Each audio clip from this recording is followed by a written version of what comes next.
दोस्तों स्वागत है आपका एक बार फिर इस यूपीएससी के सफ़र में। आज का टॉपिक बहुत इंपॉर्टेंट है। इसमें हम ये कह सकते हैं लास्ट कॉल क्या हो सकती है या फिर फाइनल चेकलिस्ट क्या होती है before going to give the prelims. और इसमें मैं आपको थोड़ा मोटिवेट भी करूँगा, कोशिश ही करूँगा कि आपकी जो एक तरह से जो पजल चल रहा है दिमाग में वो चीज़ें मैं कम कर सकूँ और साथ में मैं आपको कुछ अपनी तरफ से मोटिवेट कर सकूँ और कुछ चीज़ों के बारे में और ब्रीफ कर सकूँ। क्योंकि क्या होता है जब हम लास्ट की कोई एक आधी वीडियो देख लेते हैं वो हमारे दिमाग में क्लिक करती है। तो इस चीज़ को समझना। देखो अभी बहुत सारी आपके दिमाग में कन्फ्यूजन चल रही होंगी, यार स्कोर 50-60 आ रहा है, 70 आ रहा है, टेस्ट सीरीज़ में 80 आ रहा है, बट दो टॉपर्स तो एक से एक हैं। अगर हम रैंकिंग देखते हैं मतलब टेस्ट सीरीज जब सॉल्व करते हो तो देखते हो ना उसमें रैंकिंग टॉपर के यार 150 आ रहे हैं, 140 आ रहे हैं, मेरे 70 भी नहीं आ रहे हैं, मैं क्या करूँ। मैं सच बताऊँ इन स्कोर्स को बिल्कुल अवॉइड करो। मैंने ऐसे इवन आपने भी देखे होंगे जो क्लास में टॉपर रहे हैं, मतलब कि कोचिंग क्लासेस में, उनका पीटी नहीं होता। क्यों? वो ओवर कॉन्फिडेंट होते जाते हैं। या फिर क्लास में लाना एक अलग चीज़ होती है। जैसे फॉर एग्जांपल नेट प्रैक्टिस में लेट्स सपोज आप 0 पे नेट प्रैक्टिस अगर आप बैट बॉल खेल रहे हो और 0 पे आउट हो रहे हो, लेकिन ऑन ग्राउंड आपने प्ले मैच में आपने 100 बना दिए, तो क्या बोले हाँ भी बंदा प्रैक्टिस करता था। तो it's all about your day, वो दिन आपका कैसा है। अगर आप पॉजिटिव एटीट्यूड के साथ जाओगे ना तो लिख लो यार, बहुत हेल्पफुल होगा। मतलब ये अगर आप पॉजिटिव एनर्जी के साथ जाओगे ना, डर ऐसे में नहीं हो यार उसको देख रहा हो वो पढ़ रहा है, वो देखो पढ़ रहा है। भाई सिंपल सी बात है, जब आपने पूरे साल पढ़ाई नहीं करी, एक समझना, और वो लड़का लास्ट के एक घंटे पढ़ रहा है, तो वो देख रहे हो पूरे साल बड़ा पढ़ रहा है। भाई आपने पूरे साल पढ़ाई करी है, बैक टू बैक आप पढ़ते हुए आ रहे हो, तो क्या हो गया फिर? चिल होके जाओ, कोई ज़रूरत नहीं, कोई किताब बुक्स लेके जाने की कोई ज़रूरत नहीं है। कुछ लोग कहते हैं लेके चलो लेके चलो, अरे यार उस दिन अपने दिमाग को बिल्कुल रिलैक्स करो। सबसे पहले द फर्स्ट ऑप्शन में यहाँ पे एक चीज़ यहाँ पे ये जरूर बोलूँगा कि you should first proper sleep. पता क्या होता है जब हम स्लीप नहीं लेते हैं, ध्यान से समझना इस चीज़ को, मैं बहुत बड़ी बात बोल रहा हूँ। स्लीप नहीं लोगे तो सब बेड़ा गर्क हो जाएगा। क्यों? जाओगे मान लो लेट्स सपोज 2-3 घंटे 1-1.5 घंटा सोओगे और वहाँ जब वाइस सॉल्विंग द पेपर वहाँ नींद आ रही है, पंखा चल रहा है, अब 2 घंटे भी कंसंट्रेट भी करना है और नींद आ रही है। होता है, बहुत सारे लोगों के साथ होता है। तो सबसे पहले लास्ट के 2 दिन तो आपने अच्छे से सोना है।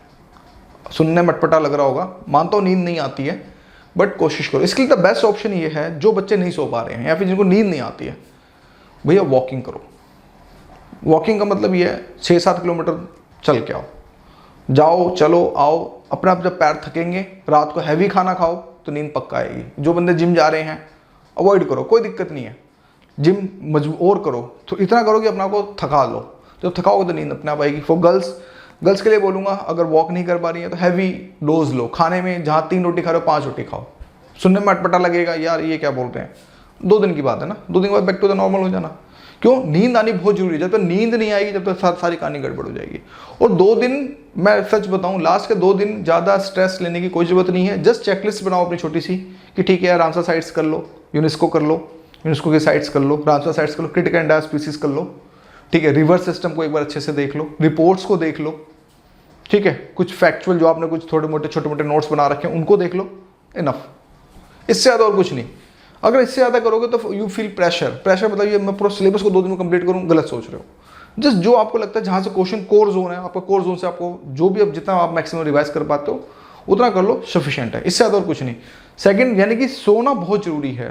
कम से कम पीटी अगर जा रहे हो तो कम से कम 5 घंटे जरूर जाना, क्योंकि हो सकता है पीटी का जीएस पेपर आपका अच्छा चला जाए और आपने नींद अगर प्रॉपर नहीं ली ना तो देख लेना यही बॉम्बार्ड होगा 3 घंटे में। जब आपका 2:30 बजे पेपर स्टार्ट होगा सी सेट का, बैंड बज जाएगी। क्यों? नींद आएगी। क्यों? एक तो दोपहर का टाइम, खाना खा के बैठे हुए, खाना खा के मतलब कि बैठे रहोगे और उसके बाद फिर जो नींद आती है ना बॉस, वो पेपर नहीं होता है।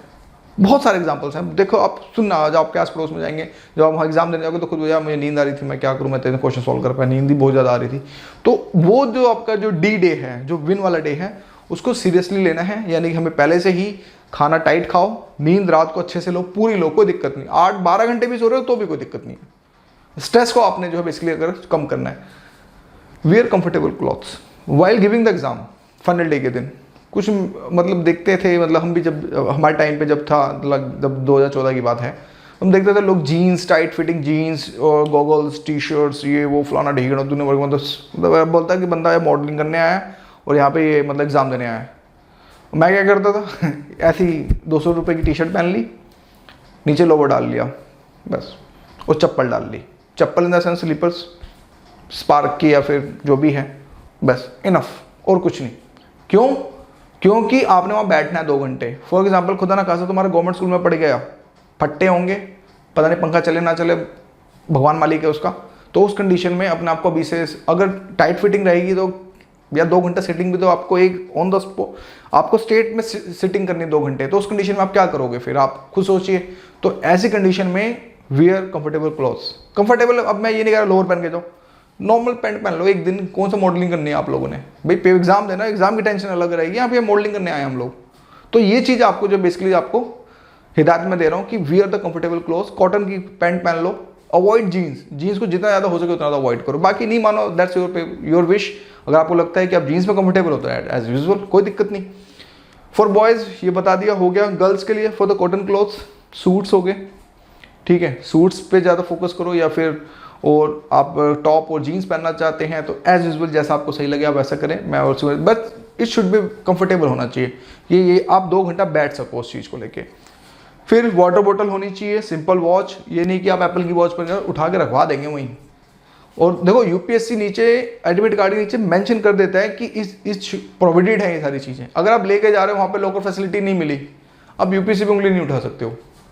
फिर तुम क्या करोगे, किसी दुकानदार को देके आओगे बगल में, या मान लो कि कहीं गाँव में किसी के सेंटर है, खेतों के अंदर सेंटर है, तो वहाँ पे गया, वहाँ तो आसपास भी कोई नहीं होगा।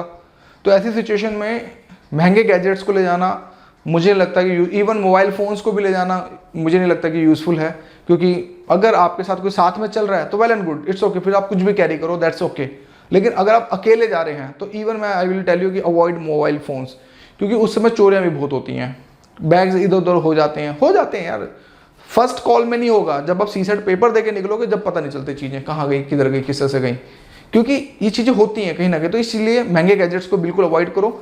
यूज सिंपल वॉच, 200 रुपये वाली, यार 100 रुपये की ले लो, मार्केट से क्या हो गया, टाइम ही तो देखना है, नहीं है तो 100 रुपये की ले लो। तो सिंपल वॉच रहेगी, तो क्या पता आपके उस घड़ी में वहाँ पे सेंटर में टाइम ना हो, तो आप कैसे कैलकुलेट करोगे अपने आप को कि आपकी स्पीड क्या है, किस तरह से नहीं है। तो ये सारी चीज़ आपको जो बेसिकली फोकस रखनी पड़ेंगी। फिर एडमिट कार्ड हो गया, एडमिट कार्ड का जेरोक्स भी लेके जाना है, कम से कम 2 कॉपी अपने साथ रखना, एक अपने पर्स में रख लो और एक अपनी किताब के अंदर, जो भी वर्ष कहीं दाएँ दबा लो।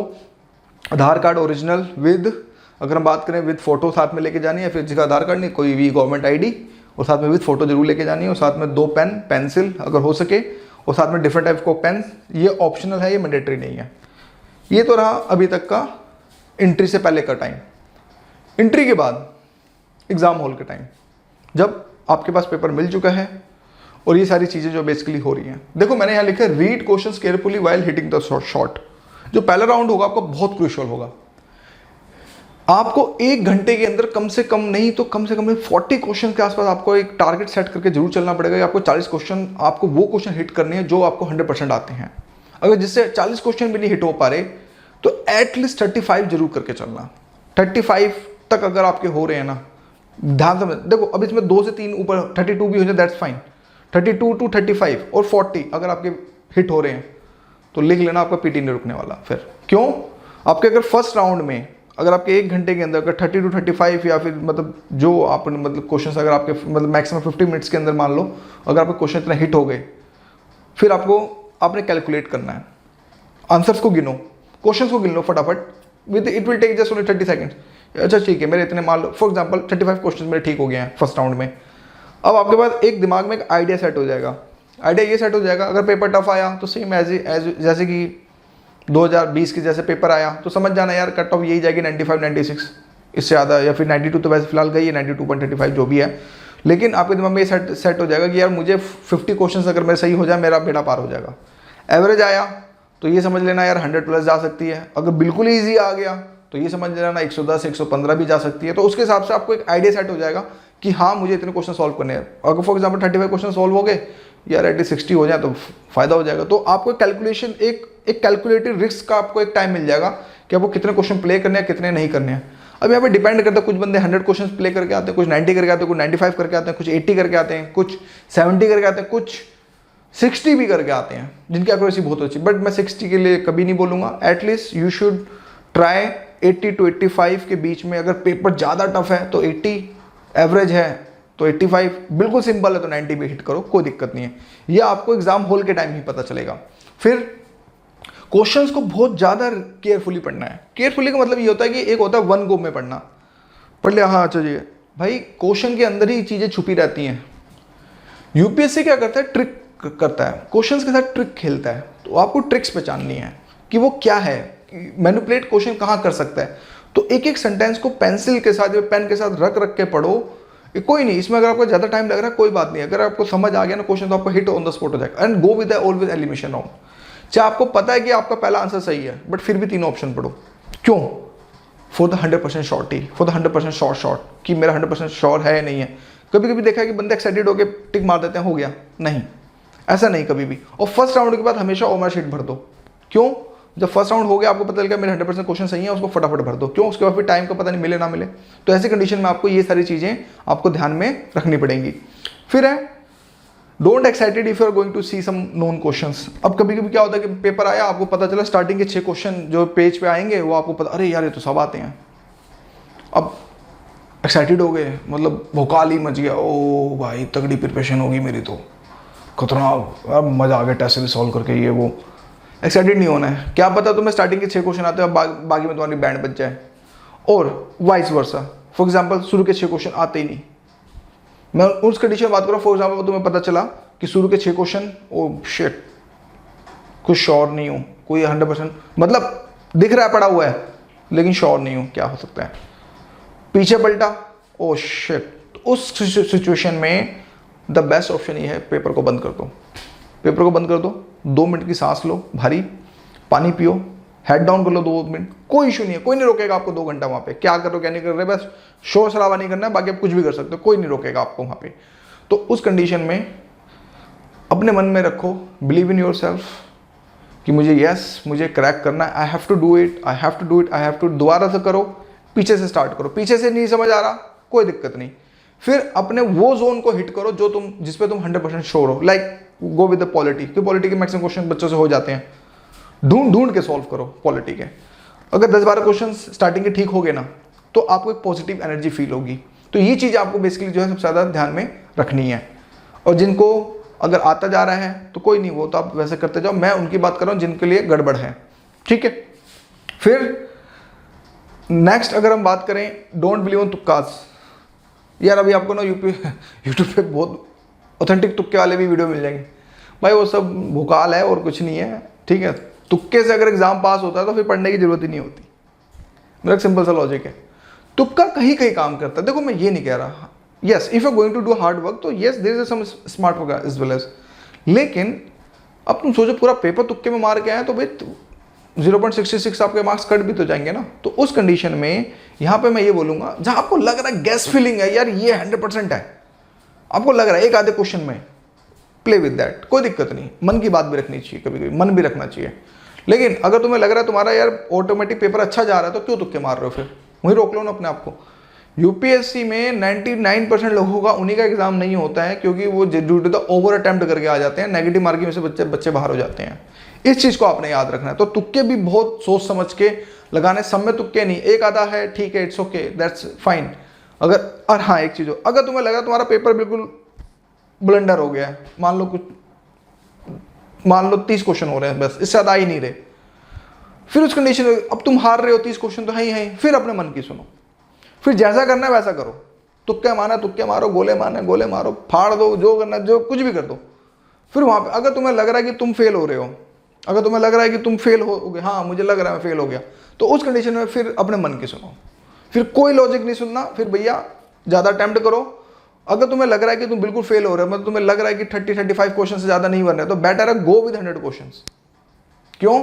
मारो तुक्के, फिर भाई वैसे ही फेल हो रहे हो, छोड़ के आओगे तो भी फेल हो जाओगे, तो बेटर है ना पूरे क्वेश्चन प्ले करके, क्या पता कुछ हो जाए, क्या पता किस्मत साथ दे जाए। तो ऐसी सिचुएशंस भी होती हैं, ठीक है। फिर calculate the questions which 100% right, जैसे मैंने आपको बता दिया, and if you ended with 50-50 options. अब वो क्वेश्चन जो 50-50 पे एंडेड हो रहे हैं, वो क्वेश्चन 100% प्ले करने हैं।